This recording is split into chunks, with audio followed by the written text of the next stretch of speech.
और चलिए बढ़ते अगली खबर की ओर। देहरादून से खबर, जहां पर चार धाम यात्रा को लेकर बड़ी खबर है। शुरुआती दिनों में वीआईपी दर्शन पर रोक है, आम श्रद्धालुओं को वरीयता दी जाएगी।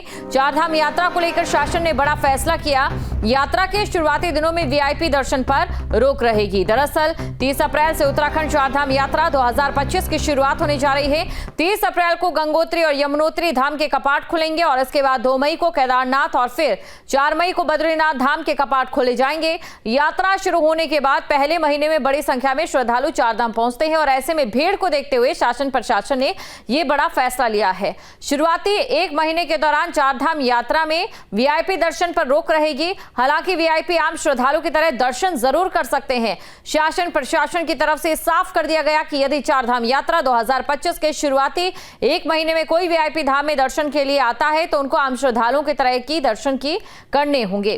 प्रशासन की तरफ से उन्हें कोई सुविधा नहीं दी जाएगी। हालांकि चारधाम यात्रा 2025 शुरू होने के करीब 1 महीने बाद वीआईपी श्रद्धालुओं को अलग से दर्शन कराए जाएंगे। दरअसल प्रशासन का यह मानना है कि जब भी कोई वीआईपी श्रद्धालु दर्शन के लिए आता है तो आम भक्तों को रोकना पड़ता है और इस वजह से भीड़ काफी ज्यादा बढ़ जाती है और आम श्रद्धालुओं को काफी दिक्कतों का सामना करना पड़ता है।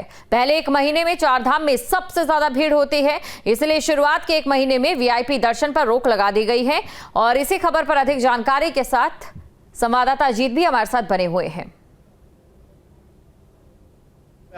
जैसा आप लोगों को अवगत होगा कि पिछली जो कमिश्नर साहब की जो मीटिंग हुई थी, माननीय कमिश्नर साहब ने जो बातें बताई थी, वहाँ पे कहा था कि जब यात्रा का जो पूरा पीक जो होगा, जो यात्रा का पूरा पीक होगा इनिशियली, उसमें हम किसी भी को भी कोई भी हम वीवीआईपी जो ट्रीटमेंट है उसको नहीं दिया जाएगा। तो इन संबंधित विभागों से शासन स्तर से भी कंसर्निंग सारे स्टेट्स को ये लिख दिया गया है कि उनका जो वीवीआईपी हैं उनका बहुत स्वागत है, लेकिन उनका स्वागत एक जैसा हमारा एक श्रद्धालु जैसा आता है उन्हीं की तरह से उनको हम वही सुरक्षा व्यवस्था और सारी व्यवस्था उनको बना के देंगे।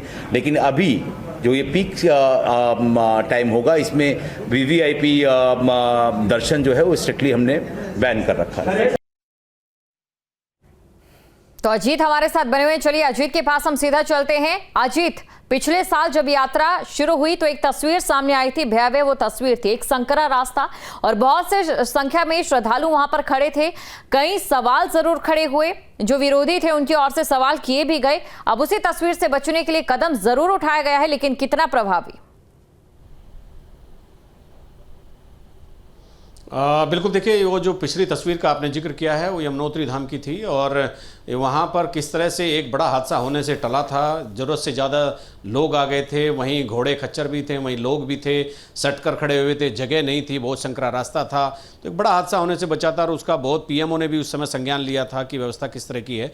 तो अब वो जो जैसा हम लगातार बात भी कर रहे हैं कि पिछली यात्रा में जो घटनाएं हुई हैं, जो कमियां रही हैं, उनको देखते हुए इस बार व्यवस्था तैयार की जा रही है। तो अभी 1 महीने के लिए पहले पिछले दिनों कमिश्नर गढ़वाल विनय शंकर पांडे ने भी ये बात कही थी, शासन स्तर से भी ये बात हो चुकी है। अब आईजी गढ़वाल राजीव स्वरूप भी ये बात कह रहे हैं कि पहले 1 महीने में वीआईपी मूवमेंट वहाँ पर बंद रहेगा।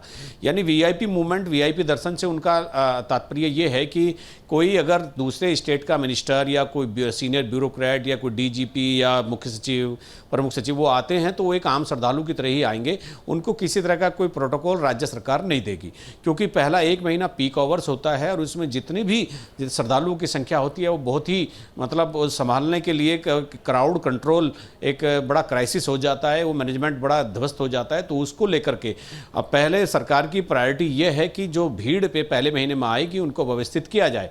अगर वो उस भीड़ का हिस्सा बनकर श्रद्धालुओं की तरह श्रद्धालु बनकर कोई वीआईपी आ सकता है बिना प्रोटोकॉल के तो वो आ सकता है, लेकिन अगर किसी को प्रोटोकॉल चाहिए तो वो राज्य सरकार की तरफ से नहीं दिया जाएगा। पिछले दिनों मुख्य सचिव ने अन्य राज्यों के मुख्य सचिवों को भी एक चिट्ठी लिखी है कि आप अपने यहाँ से उन्हीं लोगों को वीआईपी को ये हमारा जो एक संदर्भ है ये प्रेषित कर दें कि आप किसी भी तरह से प्रोटोकॉल की कोई वहाँ पर कोई अपनी उम्मीद ना रखें, चूँकि हम ऐसा कर पाने में असमर्थ होंगे।